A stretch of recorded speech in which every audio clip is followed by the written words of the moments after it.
पछि वेदव्यासजीले दिव्य स्वागत गर्नुभयो। नारदजीको आगमनसँगै नारदजीले जब वेदव्यासजीलाई देख्नुभयो, त्यो खिन्न मनले बस्नुभएका व्यक्ति सोधिहाल्नुभयो, वेदव्यासजी दाजु, हजुरको मुखमण्डलमा किन आज यस्तो अँध्यारोपन छाएको छ? हजुर त सदैव प्रसन्न रहने व्यक्ति, आज के भयो? के कारणले चिन्तित हुनुहुन्छ हजुर? के भयो हजुरलाई? केही दुःख छ? केही कष्ट भएको छ? के भयो? नारद थाहा छैन के भयो, सबै थोक छ, नभएको पनि केही छैन। 17वटा पुराण लेखिसके, 4 वेदको रचना भइसकेको छ, तै पनि के नपुगे झैँ भइरहेको छ। सबै थोक हुँदा हुँदै पनि के चाहिँ छैन। नारदजीले भन्नुभयो, मैले थाहा पाएँ हजुरकोमा के छैन। हजुरलाई म मेरो पूर्वजन्म सुनाउँछु। हजुर मेरो पूर्वजन्म सुन्नुहोस्, अनि हजुरलाई थाहा हुन्छ हजुरमा के कमी भइरहेको छ। अब नारदजी आफ्नो पूर्वजन्म बताउँदै हुनुहुन्छ। नारदजी भन्नुहुन्छ, म पूर्वजन्ममा एक गन्धर्व थिएँ। मेरो नाम थियो उपबर्हण। उपबर्हण नामको गन्धर्व, मेरो काम हुन्थ्यो स्वर्गमा देवताहरूलाई आनन्द प्रदान गर्ने, देवताहरूलाई नाच्ने, गाउने, सुनाउने, मनोरञ्जन प्रदान गर्ने मेरो कर्म थियो। एक दिन देवराज इन्द्रको सभामा हामी दिव्य आनन्द गरिरहेका थियौँ। म नाचिरहेको थिएँ, गाइरहेको थिएँ। त्यत्तिकैमा एउटी अप्सरामा मेरो मन लोभियो। जब म ती अप्सरामा लोभिएँ, मलाई देवताहरूले श्राप दिनुभयो, तिम्रो स्वभाव यो स्वर्गमा बस्न लायक छैन, तिमी जाऊ पृथ्वीलोकमा जाऊ, पृथ्वीलोकमा पनि दासीपुत्र भएर बस्नु। यो भनेर मलाई श्राप दिनुभयो देवताहरूले। म दासीपुत्रको रूपमा पृथ्वी आएँ। पृथ्वीमा आइसकेपछि मैले मेरो बालाई देखिनँ, मेरी आमा मात्र हुनुहुन्थ्यो। आमा दासी हुनुहुन्थ्यो, अन्त काम गर्न जानुहुन्थ्यो, म घरमा हुन्थेँ। अरूकोमा काम गर्न जाने मेरी आमा सेवा गर्ने। एक दिन हाम्रो गाउँमा केही साधु सन्तको आगमन भयो। केही साधु सन्तहरूको आगमन हाम्रो गाउँमा भइसकेपछि त्यहाँ सेवा गर्ने अवसर पनि मेरी आमालाई प्राप्त भयो। तर मेरी आमाले मलाई भन्नुभयो, बाबु त्यहाँ साधु सन्तहरू मात्र हुनुहुन्छ, त्यहाँ चाहिँ सेवा तैँले गर्नु है, त्यहाँ चाहिँ मलाई नपठा। केही छैन, साधु सन्तहरू सबै आफू गर्नुहुन्छ। उहाँहरूले केही अराउनु भयो भने गर्ने हो, उहाँहरूको सेवा गर्नु, बर्तनहरू साफ गरिदिनु, झाडु पोछा गरिदिनु, यही हो त्यहाँ बसेर गर्ने सेवा भनेर मेरी आमाले मलाई भन्नुभयो। मन त थिएन, कहिले नगरेको काम आज गर्दैछु भनेर म पनि आमाको वचन हार्न नसकेर म गएँ। दिव्य साधु सन्तहरू आउनुभयो। साधु सन्तहरूको दिनचर्या, बिहान उठ्नुहुन्थ्यो, नुहाइधुवाइ गरेर जप साधनामा बस्नुहुन्थ्यो। जप साधनाबाट उठेपछि भजन गर्नुहुन्थ्यो, कीर्तन गर्नुहुन्थ्यो, अनि भोजन बनाउनुहुन्थ्यो, भोजन पाउनुहुन्थ्यो, अनि फेरि जप गर्ने, भजन गर्ने। अरू केही समय नै छैन। चतुर्मासको अनुष्ठान गर्न आउनुभएको रहेछ। जतिखेरै पनि त्यही भजन मात्रै गर्ने, नाच्ने, गाउने, यस्तो मात्र हुन्थ्यो त्यहाँ। यस्तो दिव्य स्थानमा म बस्न पाएँ। अनि जो साधु सन्तहरूले भोजन बनाएर, उहाँहरूले भोजन खाएर जो बच्थ्यो नि भाँडामा, त्यो भोजन मैले पाउन थालेँ। उहाँहरूले बचेको भोजन मलाई दिने गर्नुहुन्थ्यो।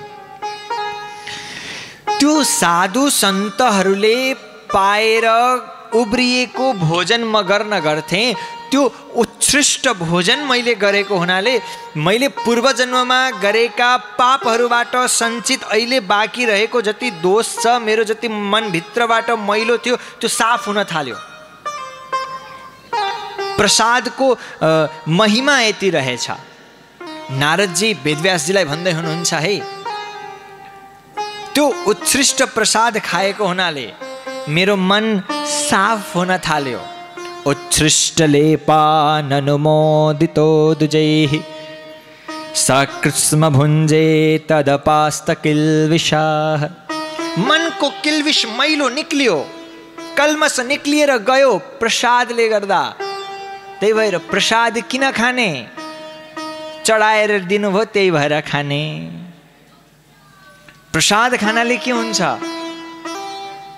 मनमा शान्ति प्रदान गर्छ, यो भित्रको मैलो मेटाउँछ प्रसादले। त्यही भएर जे खाँदा पनि भगवानलाई अर्पण गरेर खानु, तुलसी पत्र छोडेर खानु भनिएको हो। त्यही भएर भगवानलाई भोग लगाएर खाएको त्यो प्रसाद खाइन्छ। अनि प्रसादको कति महत्त्व छ हेर्नुहोस्। प्रसाद भन्ने बित्तिकै त्यसमा अलग भाव आउँछ। जस्तो हामीले बजारबाट 1 किलो मिठाई लिएर आयौँ, त्यो मिठाई घर घर बाँडेर हिँड्छौँ त? हिँड्दैनौँ नि। छोरा नाति बसेर ल खाऊ खाऊ, कोही आउँछ फेरि खाऊ, छिटो खाइहाल। त्यो प्रसाद होइन नि त, त्यो त बजारबाट ल्याएको मिठाई हो। त्यही 1 डब्बा मिठाईलाई यहाँ ल्याएर भगवानलाई अर्पण गर्नुहोस्। त्यो मिठाई घर लिएर जाँदा, ए नानी यता आइज न, प्रसाद ल्याएको थिएँ, ला खा। ए नानी म कुम्भ गएको थिएँ, यो प्रसाद खान ला। त्यो प्रसाद भयो। प्रसाद हुने बित्तिकै त्यसलाई बाँड्न मन लाग्छ, सबैलाई दिएर खाउँ जस्तो हुन्छ। त्यो प्रसादको महत्त्व हो। आज ती साधु सन्तले पाएर बचेको भोजन म ग्रहण गर्थेँ, त्यो कारणले मेरो मन साफ हुन थाल्यो। मन साफ भएपछि उहाँहरूले गरेको कीर्तन सुन्न मन लाग्थ्यो। सुरुमा झर्को लाग्थ्यो, मन साफ भयो, आनन्द आउन थाल्यो। अझै सुन्न पाए पनि हुन्थ्यो, अझै गाए पनि हुन्थ्यो। मलाई आउँदैन थियो उहाँहरूले के मन्त्र जाप गर्नुहुन्थ्यो। उहाँहरू आँखा चिम्लेर बस्नुहुन्थ्यो साधु सन्तहरू, म पनि आँखा चिम्लिएर बस्थेँ। आँखा चिम्लिएर बस्थे हो। साधु सन्तहरू मन्त्र याद गर्नुहुन्थ्यो आँखा चिम्लिएर। म आज दिनभरि के काम गर्नुहुन्छ त्यो याद गरेर बस्थे। म नकल त गर्दै थिएँ नि। नकल गर्दा गर्दै अक्कल आउँछ है। नकल गर्दा दोष छैन। कसैको कोही महापुरुषको नकल गरिन्छ, गर्नुहोस्। नकल गर्दा गर्दै अक्कल आउँछ। उहाँहरूको नकल गर्न थालेँ। उहाँहरू राधा राधा राधा राधा राधा राधा भन्नुहुन्थ्यो, म पनि राधा राधा राधा राधा भन्न थालेँ। समय बित्दै गयो, मलाई मन त्यतै लाग्न थाल्यो। घर फर्किएर जान पनि मन लाग्न छोड्यो। भजनमा आनन्द आउन थाल्यो। कीर्तनमा उहाँहरू नाच्नुहुन्थ्यो, म पनि उहाँहरू सँगसँगै नाच्न थालेँ। मेरो मन भक्तिमा डुब्न थाल्यो। समय बित्दै जाँदा एक दिन साधु सन्तले मलाई भनिदिनु भयो, बाबु भोलि हामी यहाँबाट फर्किएर जाँदैछौँ, तिमी घर जानु, भोलिदेखि नआउनु है। जब साधु सन्तहरूले भोलिदेखि नआउनु भन्नुभयो, मेरा आँखा कतिखेर रसाए, आँखाबाट झरेका आँसुले कतिखेर चिउँडोलाई स्पर्श गरे, मैले पत्तै पाइनँ। कतिखेर आँसु बग्न थाले, मेरो मन रुन थाल्यो। म अब छटपटिन थालेँ, मानौ पानीबाट कसैले माछालाई बाहिर निकालेर राखिदिएको होस्। किन भोलिदेखि जुन आनन्द मैले यहाँ पाइरहेको थिएँ त्यो आनन्द मैले पाउने छुइनँ भनेर मेरो मन आँतिन थाल्यो। साधु सन्तको वचन मलाई नमजाले बिजायो, किन भोलि उहाँहरू जाँदै हुनुहुन्छ। मन चिन्तित भयो। मैले भने मलाई पनि हजुरहरू सँगै लिएर जानुस्। अब मेरो मन यहाँ कसरी लाग्छ? यो कीर्तन, यो सत्संग, यो आनन्द मैले कहाँ पाउँछु? मलाई पनि हजुरहरू सँगै लिएर जानुस्। म हजुरहरू सँगै जान चाहन्छु। साधु सन्तले भन्नुभयो, बाबु तिम्रो घरमा तिम्री आमा छिन्। जबसम्म घरमा आमा छिन्, बाहिर तीर्थ गरेर आमालाई एक्लो पारियो भने त्यो तीर्थ गरेको फल पाइँदैन बाबु। त्यो कारणले गर्दा पहिले आमाको सेवा गर। घरमा भएकी ती आमाको सेवा गर्यो भने बाहिर तीर्थ नगए पनि हुन्छ। घरमा चाहिँ बुढाभाका बाआमालाई पानी दिने कोही छैन, छिमेकीले आएर पानी तताएर दिन्छन् अनि छोराबुहारी कुम्भ गएर स्नान गरेर केही पुण्य पाउँछन्? पाउँदैनन्। केही अर्थ छैन। बालुवामा पानी हालेर पानी जोगाउँछु भने जस्तै हो। घरमा बाआमालाई राम्रो मनले राम्रो भावले भोजन दिँदैनन् अनि बाहिर बाहिर समाज सेवा गरेर हिँड्छन्। त्यो केही अर्थ छ? बिहान 9 बजे अफिस जाने बेलामा बाआमालाई लगेर दिएको भोजनको थाल उठाउने मान्छे घरमा कोही हुँदैन। लगेर कैदीलाई भोजन दिए जसरी बाहिरबाट भोजन बाआमालाई दिएर हिँड्छन् छोराबुहारी, अनि बाहिर टाई सुट लगाएर सबैको नमस्कार खाँदै हिँड्ने। यमराजले छुट्टै बनाएका छन् तिनीहरूको लागि नरक। पकौडा बनाउँछन् ठुलो ठुलो कडाईमा हालेर। त्यो होइन। म त भन्छु तीर्थ नगए पनि हुन्छ। घरमा भएका बाआमा खुसी भएर बसेका छन् भने पर्दैन तीर्थ जानु। घरमा भएका बाआमालाई चाहिँ रुवाउने रात दिन, अनि बाहिर तीर्थ कहाँ? कुम्भ मेला भिडभाडमा पनि पुगेर आए। केही अर्थ छैन। नजानुस्, पर्दै नजानु। केही कुराको मतलब छैन। त्यो भने नि मैले, बालुवामा पानी जोगाए जस्तै हो। त्यही भएर सेवा गरौँ है, खुसी राखौँ है।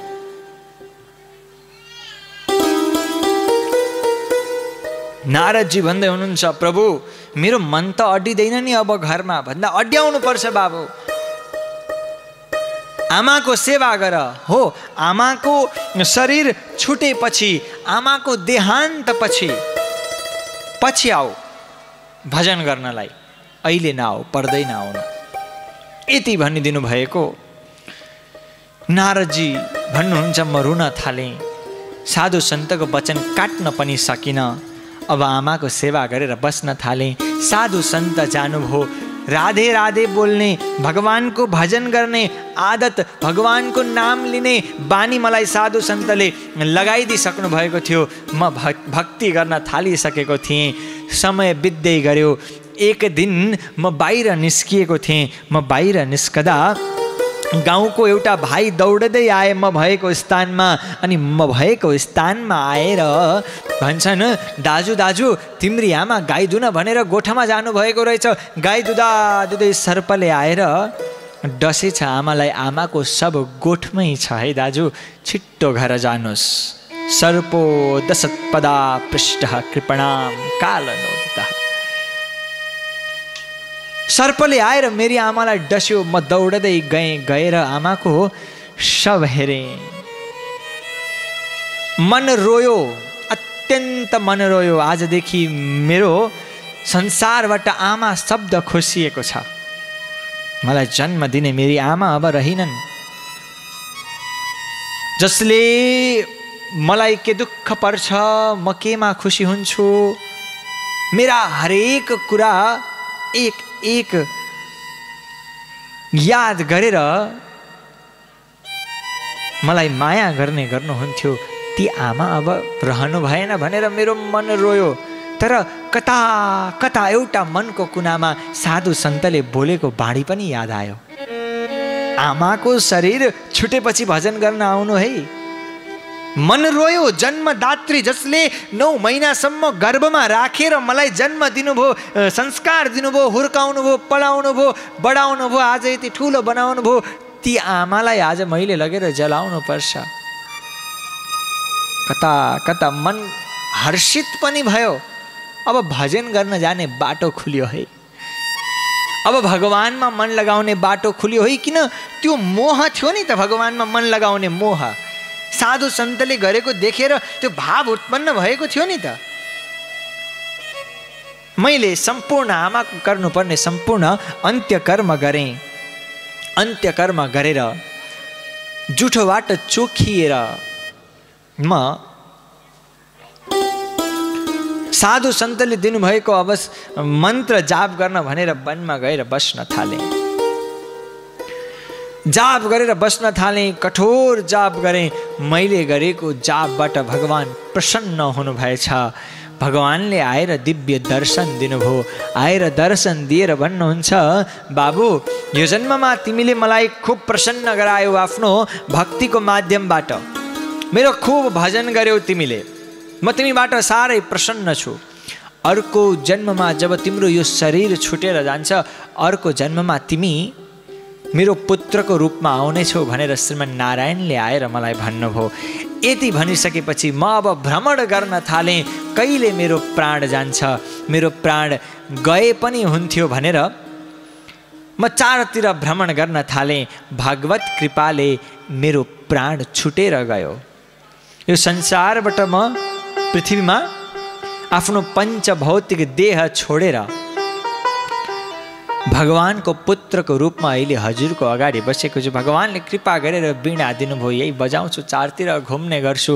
आज नारदको रूपमा हजुरको अगाडि उभिएको छु। वेदव्यासजी सुनेर बस्नुभएको थियो। वेदव्यासजीले भन्नुभयो, प्रभु बुझ्न त मैले बुझेँ, तर सन्देश चाहिँ के हो त, खास भन्न खोजेको चाहिँ के हो त हजुरले, मलाई के बुझाउन चाहँदै हुनुहुन्छ हजुर?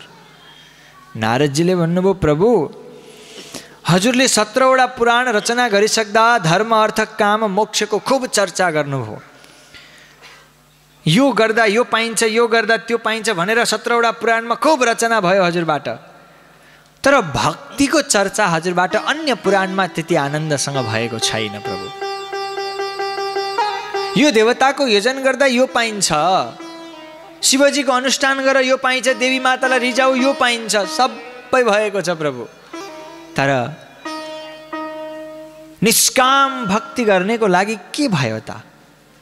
कुनै एउटा यस्तो चर्चा गर्नुहोस्, भक्तको चरित्र निर्माण गर्नुहोस्, भक्तिको वर्णन गर्नुहोस्, अनि मात्र हजुरको यो अशान्त भएको मन शान्त हुन्छ। जबसम्म हजुर भक्तिको चर्चा गर्नुहुन्न तबसम्म हजुरको मन शान्त हुँदैन। त्यही भएर भक्तिको चर्चा गर्नुहोस्। त्यही नारदजीले चतुश्लोकी भागवतको ज्ञान वेदव्यासजीलाई प्रदान गर्नुभएको थियो। त्यही सम्झाउनु भयो, त्यही 4 श्लोकबाट हजुर रचना गर्नुहोस् भनिसकेपछि 4 श्लोकबाट महर्षि वेदव्यासजीले 18,000 श्लोक युक्त श्रीमद् भागवत महापुराणको दिव्य रचना गर्नुभयो।